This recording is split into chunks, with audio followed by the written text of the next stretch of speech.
Hello दोस्तों, आप सभी का स्वागत है मेरे YouTube चैनल इन्वेस्टमेंट के वीडियो पर।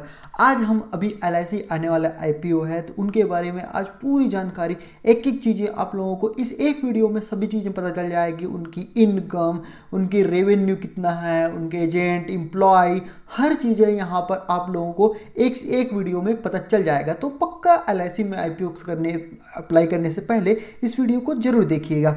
तो सबसे पहले आप लोगों को बता देना चाह रहा हूँ कि कंपनी की हम अगर स्थापना देखें तो मैं आप लोगों को पूरे जानकारी एक एक चीज़ दूंगा, तो ध्यान से वीडियो को पूरी जरूर देखिएगा। देखिए, कंपनी की स्थापना 1 सितंबर 1956 में हुई थी। ठीक है। कंपनी की अगर हम रेवेन्यू की बात करें तो यहाँ पर मैं आप लोगों को पहले ही बता देना चाह रहा हूँ कि 2019 का डेटा अवेलेबल है।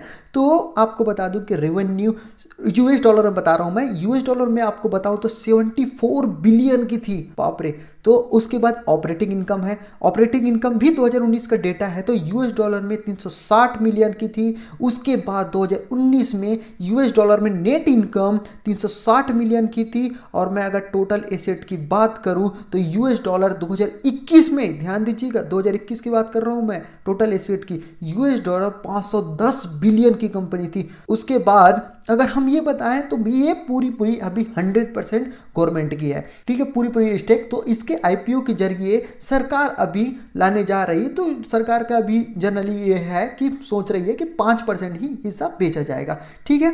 अब मैं अगर आपको बता दूं कि इसकी सब्सिडरी, तो सब्सिडरी मैं आपको बता देता हूं LIC housing finance, LIC international limited, LIC car service limited, LIC mutual fund, LIC pension fund और IDBI बैंक। जिस पर मैं IDBI बैंक के बारे में आपको बता देना चाह रहा हूं कि IDBI बैंक पर ये 50% होल्ड करती है। उसके बाद अगर मैं आप लोगों को फिर बताऊं कि ये इसमें, अगर मैं आप लोगों को एक चीज़ और बताना चाह रहा हूं कि अभी इनिशियल पब्लिक ऑफर जो कि आज मैं आज शूट करने जा रहा हूं, आज की डेट बता दूं मैं आप लोगों को, तो आज है 12 फरवरी। तो 12 फरवरी को अप्रॉक्सीमेटली ऐसा बोला गया था कि DRHP अभी सेबी के पास जमा किया जाएगा।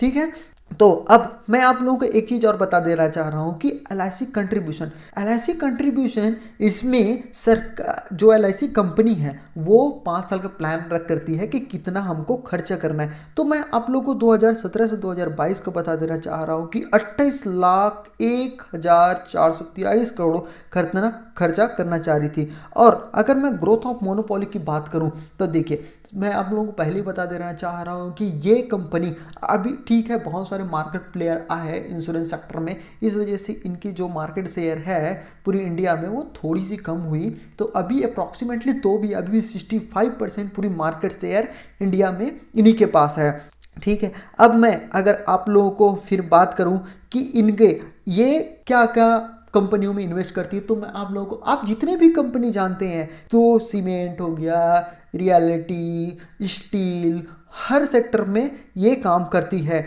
अगर मैं आप लोगों को ये बात करूं कि इसके कंपनी में कितनी एम्प्लॉय, कितनी एजेंट है, तो मैं आप लोगों को बता देना चाह रहा हूं कि अभी जो 2020 का 31 मार्च 2020 का डेटा है, तो इस पर मैं आप लोगों को बता देना चाह रहा हूं कि हाल में 31 मार्च 2020 को 1,14,498 एम्प्लॉय है, जिसमें से 25,602 ओमैन है। ध्यान दीजिएगा, 1,14,498 एम्प्लॉय में 25,602 एम्प्लॉय ओमैन है। अब मैं अगर एजेंट की बात करूं तो एजेंट है 12,08,826।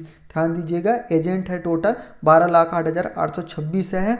और होल्डिंग की अगर मैं बात करूं तो होल्डिंग में इसमें बहुत पुराना डेटा है, तो मैं पुराने डेटा की वजह से आपको डिस्कस नहीं करना चाह रहा हूं, पर इतना है कि 2012 में अगर हम देखें तो इसमें जो होल्डिंग में इसने पैसा लगाया था, तो ITC कंपनी में सिर्फ इसने 27,326 करोड़, रिलायंस में लगाया था इसने 21,659 करोड़, ONGC में 17,764 करोड़, उसके बाद SBI में देखें तो 17,000 करोड़।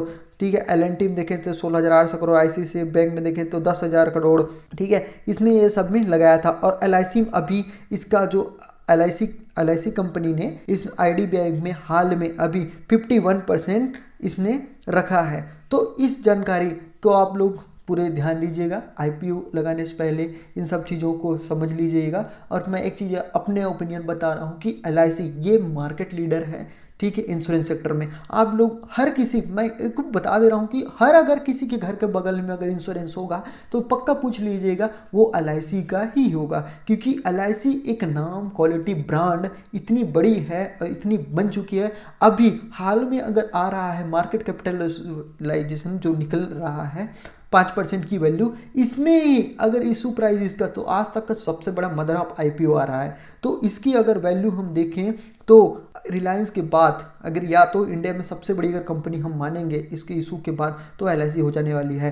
तो इसका आपको पक्का फ़ायदा उठाना चाहिए। और मैं आप लोगों को ये भी बता देना चाह रहा हूँ कि आपको अब अप्लाई करना है तो मेरे एक वीडियो और बना दिया हूँ जहाँ पर आपको ये बताया गया है कि एलआईसी में आईपीओ करने से पहले आपको क्या क्या करना पड़ेगा। पैन कार्ड, आपको रजिस्ट्रेशन, उसका मैं प्रोसीजर पूरा बता दिया हूँ। और आप अब एक चीज़ मैंने कि आपको अप्लाई करना है। अब डीमेट, आपको डीमेट चाहिए, डीमेट अकाउंट चाहिए, क्योंकि आपको शेयर अलॉटमेंट के लिए डीमेट अकाउंट खुलवाना पड़ेगा। तो मैं आप लोगों को बेस्ट रिकमेंडेशन आपको बता रहा हूँ कि बेस्ट कंपनी जो है अपिस्टॉस, वो हाल में मैं वीडियो डिस्क्रिप्शन में दे रहा हूँ, आप वहाँ जाकर अकाउंट खुलवा सकते हैं। जिसकी आपको बता दूँ कि बाय पर जीरो चार्जेस है और cell per transaction wise charges है। बहुत सस्ता है, डिस्काउंटेड ब्रोकर है तो, और रतन टाटा फंडेड है, ठीक है। तो आप यहाँ पर जाके खुलवा सकते हैं, डिस्क्रिप्शन में नीचे दे दिया हूँ, देख लीजिएगा।